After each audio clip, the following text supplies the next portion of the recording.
If there's one thing that can be said about food in the 50s, 60s, and 70s, it's that it sure was creative. From fruit and mayo combos to ham banana hollandaise and all the gelatin in between, these old school apps aren't likely to be found on your next holiday table, and maybe that's a good thing. Hollow out a pineapple and fill it with shrimp salad. Make a 20-pound gelatin filled with beef and marshmallows. Ham banana hollandaise is one of the most infamous retro appetizers from mid-20th century America. Just look at it. It's sweet bananas wrapped in salty ham, slathered with mustard, then baked under a rich hollandaise sauce. If you know of this thing at all, then you probably know it from McCall's Great American Recipe Card Collection from 1973, but its roots trace back to a 1947 Chiquita banana cookbook where it appeared as a dish called banana ham rolls with cheese sauce instead of hollandaise. As for why this nightmare exists, call it an early form of SponCon.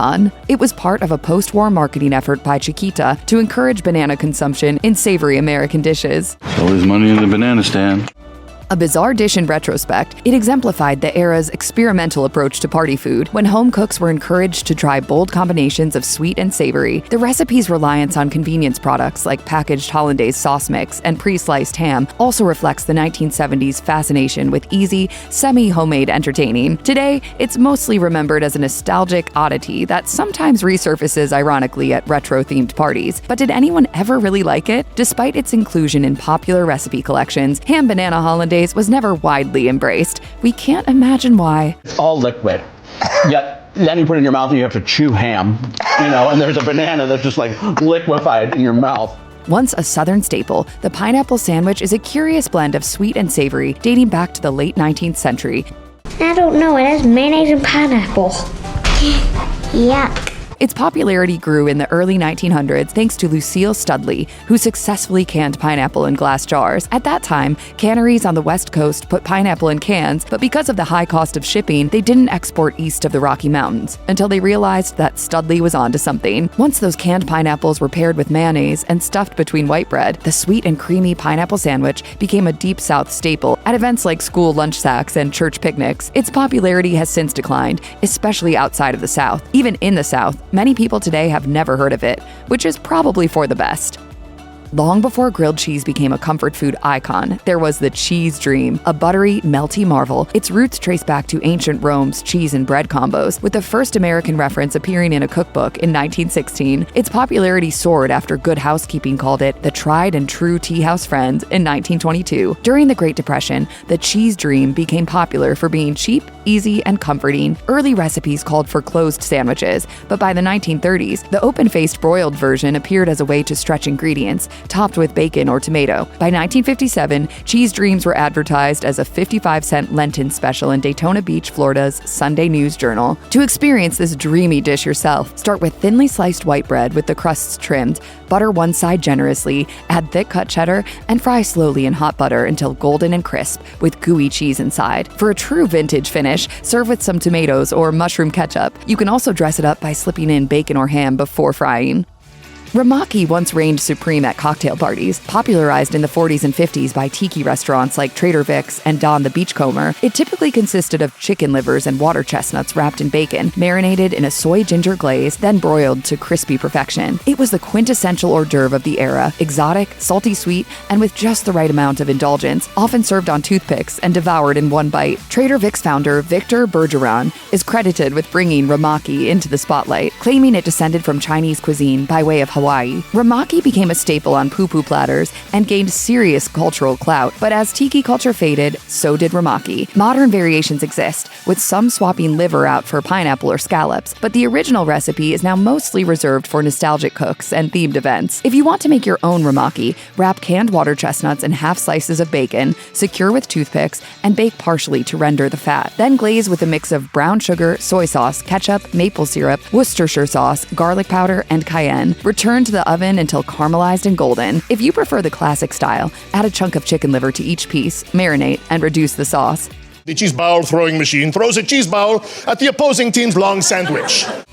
Believe it or not, cheese balls date all the way back to 1801 when Elder John Leland of Massachusetts presented President Thomas Jefferson with the mammoth cheese, an over 1,200-pound wheel crafted from the milk of over 900 cows. Leland rolled it across the White House lawn to present it on New Year's Day, 1802, after a 3-week journey. It then made headlines and remained in the White House for years. A similar spectacle occurred in 1835 when Colonel Thomas S. Meacham of Sandy Creek, New York, presented President Andrew Jackson with a 1,400-pound cheddar. Fast forward to 1944, when the modern party cheese ball appeared in Virginia Safford's cookbook, Food of My Friends. This appetizer, typically a mix of cream cheese, cheddar, herbs, spices, and nuts, became the go-to party centerpiece from the 1950s to the 70s, especially in the Midwest and cheese-loving states like Wisconsin. But the cheese ball's popularity waned in the 80s, dismissed as a kitschy symbol of middle-brow taste. Meanwhile, the rise of lighter, fresher appetizers and the growing availability of artisan cheeses shifted party menus in a new direction. There's been a minor nostalgic revival, but the cheese ball in this form remains mostly a relic of mid-century entertaining.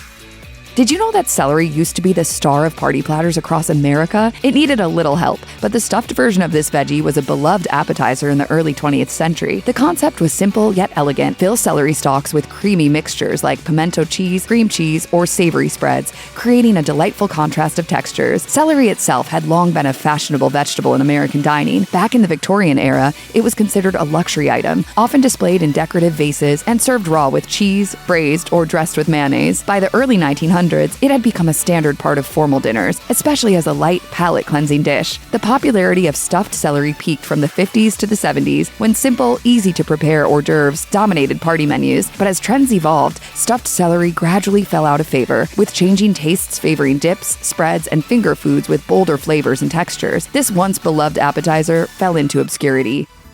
Devils on horseback have a history as rich as their flavor. Originating in 19th century England, they consist of sweet, caramelized dates filled with tangy goat cheese, all wrapped in crispy, smoky bacon. That perfect mix of sweet, savory, creamy, and crunchy made these bites a hit at Victorian dinners and mid-century American parties. Back in the 1800s, prunes were sometimes soaked in brandy or tea, then stuffed with almonds or chutney and wrapped in bacon. The dish was served piping hot as a savory course. As for the origin of that name, no one really knows. Some say it refers to the heat from mustard occasionally used in certain versions, but this is rare. Others suggest that Norman invaders wrapped bacon around their armor to scare enemies, though that's likely just a myth. Believed to be a twist on the oyster-based Angels on Horseback, the dish crossed the Atlantic and became a hit in the US in the 60s and 70s. Over time, dates replaced prunes, and fillings like goat cheese or blue cheese created that signature sweet, salty, creamy, crisp combo. They were party staples at weddings, holidays, and festive gatherings, but like many vintage dishes, Devils on Horseback slowly slipped out of the spotlight as tastes shifted toward lighter, more international flavors. Another contributing factor was the general aversion to prunes and the labor-intensiveness of stuffing and wrapping each piece.